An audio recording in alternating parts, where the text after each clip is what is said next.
प्रिय साधकों, राम शब्द की रूप सिद्धि में प्रयुक्त सूत्रों की व्याख्या के क्रम में दूसरा सूत्र है कि कृत द्वित समासाश्च। इसका वृत्ति है कृत द्वितान्तौ समासाश्च तथा स्युः। अर्थ एवं व्याख्या समझिए इसका। यह भी प्रतिपदिक संज्ञा विधान करने वाला सूत्र है। कृत द्वित समासाह यह प्रथमा विभक्ति का बहुवचन पद है। च यह निपात रूप अव्यय पद है। इस प्रकार इस सूत्र में दो पद हैं। अर्थवद धातुर प्रत्यय प्रतिपादिकम सूत्र से प्रतिपदिकम पद की अनुवृत्ति होती है।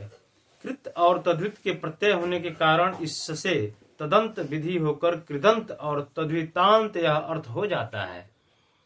इस प्रकार कृदंत, तद्वितांत और समास की प्रतिपदिक संज्ञा होती है।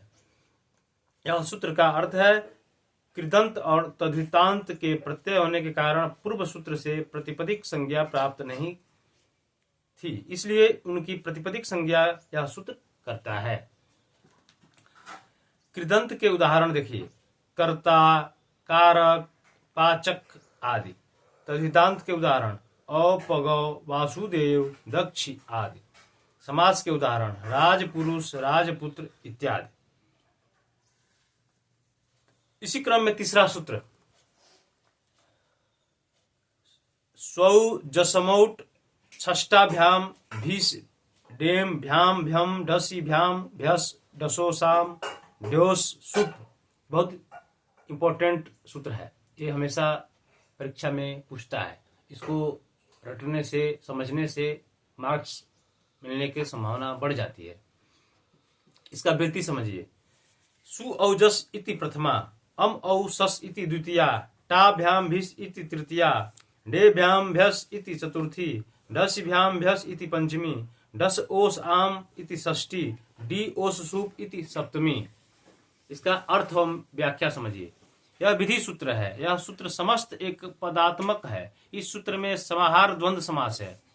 समास को भी अलग से हम वीडियो डालेंगे, उसको समझाएंगे। डीप, डिस, डीन तथा टाप, डाप, चाप आदि जिसके अंत में हो उससे तथा प्रतिपदिक से पर में स्वादि सु आदि प्रत्यय होते हैं। यह सूत्र का अर्थ है। इसका स्वादि प्रत्ययों का वर्गीकरण निम्नलिखित रूप में कर सकते हैं। जैसे रूप चलता है, विभक्ति होता है, एक वचन, द्विवचन, बहुवचन। विभक्ति और वचन के सारणी जो बनती है उसमें रूप चलता है। प्रथमा विभक्ति में क्या है? इसका सु औ जस। द्वितीय विभक्ति में अम औ सस। तृतीया में टाभ्याम भिस। चतुर्थी में डेभ्याम भ्यस।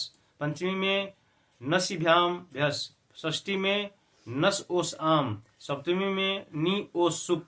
इसके प्रोनाउंसिएशन अलग अलग से किया जा सकता है। इस सूत्र का अर्थ ज्ञात करने हेतु अग्रिम तीनों अधिकार सूत्रों को बताते हैं। अब अधिकार सूत्र समझिए। 3 अधिकार सूत्र हैं। पहला है न्या प्रातिपदिकात। इसका वृत्ति है न्या प्रातिपदिकात इति इतोधिक्रियते। अर्थ एवं व्याख्या। संपूर्ण चौथे एवं 5वें अध्याय में इसका अधिकार है। नीप पद से नीप, नीस, नीन का ग्रहण होता है तथा आप पद से टाप, डाप, चाप का समान्वयन ग्रहण किया जाता है। यह स्त्री प्रत्यय का बोधक है। चौथे अध्याय एवं 5वें अध्याय में जो प्रत्यय होंगे वे न्यंत, आवंत और प्रतिपदिक से होंगे। प्रत्यय के बारे में भी हम डिस्कस करेंगे। सूत्र नंबर 2, इसका 3 सूत्र था। सूत्र नंबर 2 देखिए। इसका सूत्र है प्रत्ययः। अब प्रत्यय आ गया। प्रत्यय को डिटेल में हम समझाएंगे। इसका वृत्ति है प्रत्यय का प्रत्ययः इत्यधिक्रियते। अर्थ एवं व्याख्या समझिए। यह सूत्र भी एक पदात्मक तथा अधिकार सूत्र है। कौन सा सूत्र है? एक पदात्मक और अधिकार सूत्र है। तीसरे, चौथे तथा 5वें अध्याय में इसका अधिकार है। इस प्रकार याद होता है कि तृतीय, चतुर्थ एवं 5वें अध्याय में प्रत्ययों का विवेचन किया गया है। सूत्र नंबर 3 सूत्र थे ना, तो उसका सूत्र नंबर 3 देखिए। इसका कौन सा? अमौ सुऔजस प्रत्यय का तीसरा सूत्र परश्च। इसका वृत्ति है परश्च इत्यपि अधिक्रियते। अर्थ एवं व्याख्या समझिए। यह भी एक पदात्मक तथा अधिकार सूत्र है। यह भी कौन सा है? ऊपर के जैसे एक पदात्मक तथा अधिकार सूत्र है। तीसरे, चौथे एवं 5वें अध्याय में इसका अधिकार है। इस प्रकार तृतीय, चतुर्थ एवं 5वें अध्याय में जो प्रत्यय होंगे वे अपनी प्रकृति से पर में बैठेंगे। यह सूत्र का अर्थ है। सूत्र नेक्स्ट सूत्र समझिए। सुपह वृत्ति सुप स्त्रीणी त्रीणी वचनान्य केशः एक वचन द्विवचन बहुवचन संज्ञान स्युः।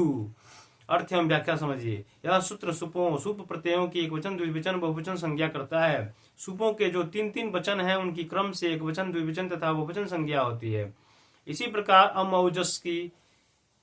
अम औसस की तृतीया के क्रम एक वचन द्विवचन बहुवचन संज्ञा होती है। यही सूत्र का अभिप्राय है। धन्यवाद। नेक्स्ट सूत्र नेक्स्ट वीडियो में।